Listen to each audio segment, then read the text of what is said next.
Honorable Chief Minister of Rajasthan, Shri Bhajan Lal Sharma ji, Honorable Industries Minister, Colonel Rajvardhan Singh Rathore ji, respected Shri Arun Mishra ji, thank you for your kind words about the business environment in the state. Respected Shri Karan Adani ji, respected Shri Madhav Singhania ji, respected Dr. Praveer Sinha ji, respected Madam Swati Salgaonkar ji, respected Shri R. Mukundan ji, respected Shri Sharad Mahindra ji, respected Shri Akshay Hiranandani ji, my senior colleagues from Government of Rajasthan, respected Shikhar ji, respected Ajitab ji, respected Rohit ji, respected Shiv ji, respected Siddharth ji,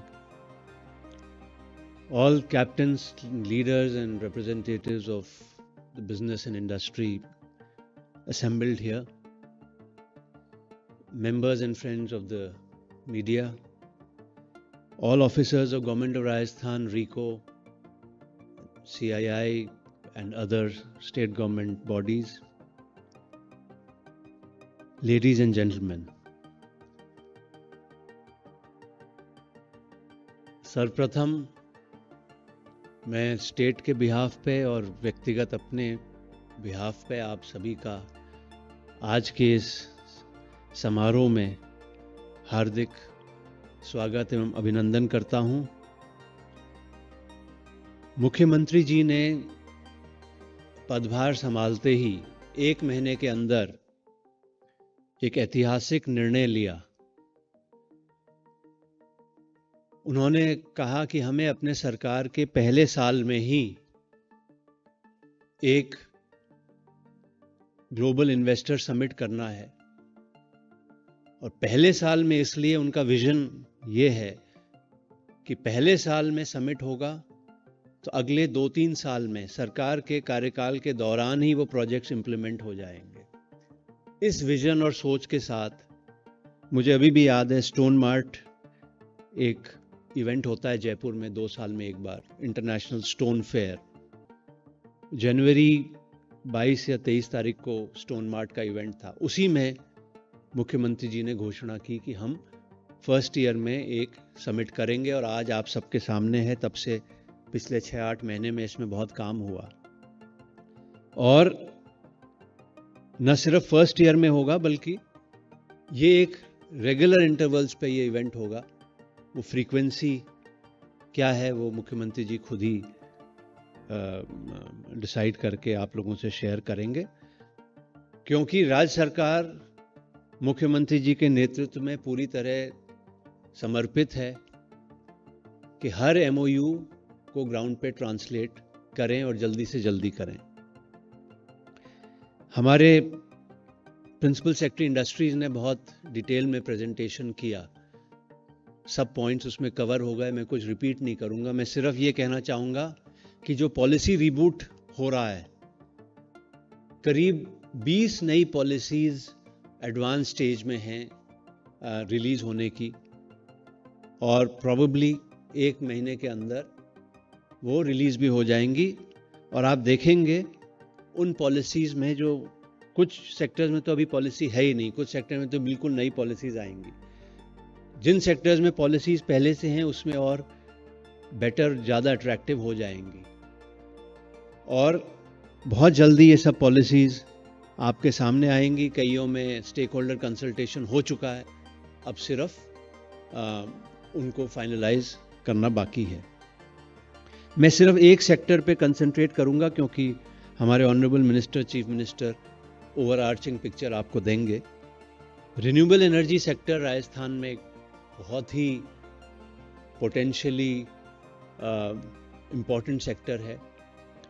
हमारा 26 gigawatt से ज़्यादा already renewable energy हो चुका है, और आपको जान के खुशी होगी कि बहुत शॉर्ट पीरियड में जो मुख्यमंत्री जी की के प्रेजेंट टेन्योर में जो land allotment policy, land allotment rules थे फॉर रिन्यूएबल एनर्जी, उनको चेंज किया गया, अमेंड किया गया। और उसके बाद कई सोलर पार्क्स के लिए, कई सोलर प्रोजेक्ट्स के लिए स्टेट गवर्नमेंट ने लैंड अलॉट की, जहां प्राइवेट इंडस्ट्री को प्राइवेट लैंड नहीं मिल पा रही थी। प्राइवेट लैंड एग्रीगेशन का एक बहुत बड़ा काम होता है। कुछ जगह लैंड जहां ले भी लेते हैं, वहां पर कुछ पैसे छूट जाते हैं, बीच में गवर्नमेंट लैंड होती है। और कुछ जगह जहां प्राइवेट लैंड अवेलेबल नहीं है, वहां गवर्नमेंट लैंड अलॉटमेंट के लिए भी कई प्रोजेक्ट्स, अभी कुछ दिन पहले ही पावर सेक्टर में 6 प्रोजेक्ट्स रिन्यूएबल एनर्जी के, पावर ट्रांसमिशन सिस्टम्स के स्टेट कैबिनेट ने अप्रूव किए हैं। उससे पहले 1 महीने पहले भी कुछ प्रोजेक्ट्स अप्रूव हुए थे, और ये सिलसिला रेगुलर चलता रहेगा। न सिर्फ जो पेंडिंग केसेस हैं वो निपटेंगे, बल्कि जो नए अभी रिक्वायरमेंट्स आएंगी, नए एमओयूज के लिए, जो नए प्रोजेक्ट्स आएंगे, उसके लिए भी उसी स्पीड से स्टेट में काम होगा। आरई मैन्युफैक्चरिंग पे भी स्टेट का बहुत फोकस है। 1-2 इंडस्ट्रीज ऑलरेडी आरई मैन्युफैक्चरिंग, उसके अलग अलग कंपोनेंट्स की मैन्युफैक्चरिंग शुरू कर दी है। ग्रीन हाइड्रोजन पॉलिसी भी स्टेट में लागू है, उसको रीलुक कर रहे हैं, देख रहे हैं कि उसको कैसे और इम्प्रूव किया जा सकता है। क्योंकि ग्रीन हाइड्रोजन के लिए जो ग्रीन वाला कंपोनेंट है रिन्यूएबल एनर्जी, उसमें तो राजस्थान के पास उसमें सफिशिएंट है, उसमें किसी तरह की कोई कमी नहीं है। Battery storage for solar power plant, जिससे कि उस पावर को हम नॉन सोलर आवर्स में भी यूज़ कर सकें, उसके लिए बहुत बड़ा प्रोजेक्ट स्टेट ने बजट में भी अनाउंस किया है, उस पर काम चल रहा है। इसी तरह पंप स्टोरेज के प्रोजेक्ट्स हैं, दूसरे प्रोजेक्ट्स हैं, बहुत बड़े स्केल पे काम चल रहा है। जब आप बात करते हैं राजस्थान की, तो नॉर्मली बात होती है जब कोई प्रपोजल आता है, कितने सालों में, महीनों में, हफ्तों में, दिनों में उस पर डिसीजन होते हैं। राजस्थान में घंटों में, आवर्स में डिसीजंस होते हैं, और वो डिसीजंस हम लोग कंप्यूटर से मॉनिटर करते हैं। हमारे प्रिंसिपल सेक्रेटरी इंडस्ट्री के एवरेज डिस्पोजल फाइल का टाइम 1 घंटे से कम है। हमारे इंडस्ट्री कमिश्नर का 1 घंटे में फाइल क्लियर होती है।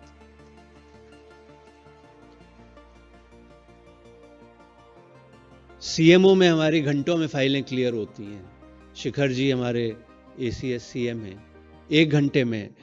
मतलब जहां डिसीजंस महीनों, हफ्तों, दिनों में होते हैं, यहां पर घंटों में होते हैं।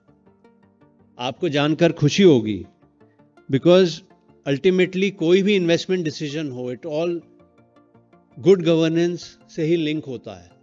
मुख्यमंत्री जी ने आने के बाद बहुत जोर दिया, फाइलें पेंडिंग नहीं रहनी चाहिए अधिकारियों के यहाँ।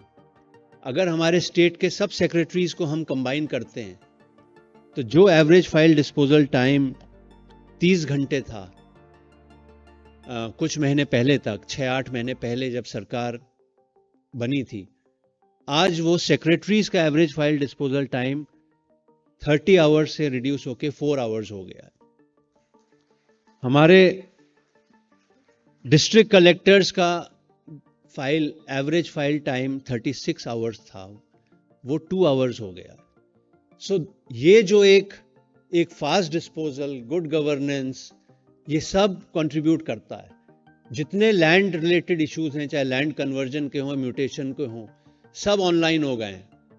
ऑनलाइन में टाइम लिमिट्स तय हो गई हैं कि इतनी दिन में लैंड कन्वर्जन होगा, इतने दिन में तहसीलदार के लेवल पे होगा, इतने दिन में एसडीएम, इतने दिन में कलेक्टर, इतने दिन में अगर मैटर स्टेट गवर्नमेंट पे आता है तो होगा। कहने का मतलब है कि इन्वेस्टमेंट क्लाइमेट के साथ साथ उसको बिल्ड करने के लिए good governance, fast decision making, उस पर भी बहुत ज़्यादा मुख्यमंत्री जी का जोर है। उसके रिजल्ट्स ऑलरेडी आने लग गए हैं। जैसे अरुण जी ने कहा और कहते हैं कि the best advertisement for your product is a satisfied customer. Arun ji 5 साल से सीईओ हैं। उन्होंने जो राजस्थान के बारे में, वहाँ के बिजनेस एनवायरनमेंट के बारे में बात की, वो मेरे ख्याल से स्पीक्स वॉल्यूम्स। लास्ट में मैं बस एक एग्जाम्पल देना चाहता हूँ। एज चीफ सेक्रेटरी मैं अपने स्टेट को तो पिच करूंगा ही, लेकिन ये जो पिच है ये पर्सनल है। हमारे साथ कॉलेज में हमारे एक सहपाठी थे, सहपाठी मतलब हमारे कॉलेज में ही साथ में पढ़ते थे। वो राजस्थान में कुछ करना चाहते थे। 8-9 महीने के अंदर, अभी की नहीं, कुछ समय पहले की बात है, उन्होंने, और वो CAD software, computer aided design, computer engineering, computer aided engineering वगैरह फील्ड में 8-9 महीने के अंदर उन्होंने अपना एस्टेब्लिशमेंट सेटअप किया, जहां आज की तारीख में 1200 software and technical professionals are employed. और within a very short time वो कहते हैं मैं एक्सपेंड करूंगा राजस्थान में। वो राजस्थान में अपना दूसरा यूनिट लगाना चाह रहे हैं। इस बार वो वहां पर 2000 software and engineering and computer professionals को और एंगेज कर रहे हैं। और वो राजस्थान से उनका वो 3 जनरेशन पहले राजस्थान छोड़ के बंगाल गए थे। जब कॉलेज में हमारे साथ थे तो हम उनको बंगाली समझते थे, क्योंकि बंगाल में से आते थे वो। लेकिन उनमें एक जज्बा तो था कि मुझे अपने मातृभूमि में, अपने मातृ स्टेट में आके कुछ करना है। और दूसरा ये था, यहाँ जो उनको माहौल मिला और जो फैसिलिटेशन मिला, तो 8 महीने में उन्होंने 1200 सॉफ्टवेयर इंजीनियर्स के लिए फैसिलिटी सेटअप कर दी और अब वो बढ़ाना चाह रहे हैं। So apart from pitching the state as the finest investment destination, तो ये पर्सनल उसका मैं आपको एक एग्जांपल दे रहा हूँ। और बहुत दशकों से, डेकेड से राजस्थान टूरिज्म का मोटो रहा है, पधारो हमारे देश। तो पर्यटन के साथ साथ आपके स्वयं के और आपके बच्चों की शादी राजस्थान में करने के साथ साथ, वहां पर बिजनेस इन्वेस्टमेंट करने के साथ साथ, हम ये भी चाहेंगे कि आप सब राजस्थान में अपना एक मकान भी बनाएं। बहुत अच्छे अच्छे शहर हमारे हैं, Jaipur, Jodhpur, Udaipur, Ajmer, Bikaner, Alwar, all very liveable, very good cities, Kota, tier 2 cities. तो आप राजस्थान में आएं, इन्वेस्टमेंट भी करें, वहाँ रहें भी, बच्चों की शादी भी करें, क्योंकि ऐसा पोटेंशियल स्टेट शायद दूसरा मिलना बड़ा मुश्किल है। तो इसी के साथ मैं अपनी बात को समाप्त करता हूँ। अंत में आप सभी से निवेदन है, पधारो हमारे देश। धन्यवाद। जय हिंद।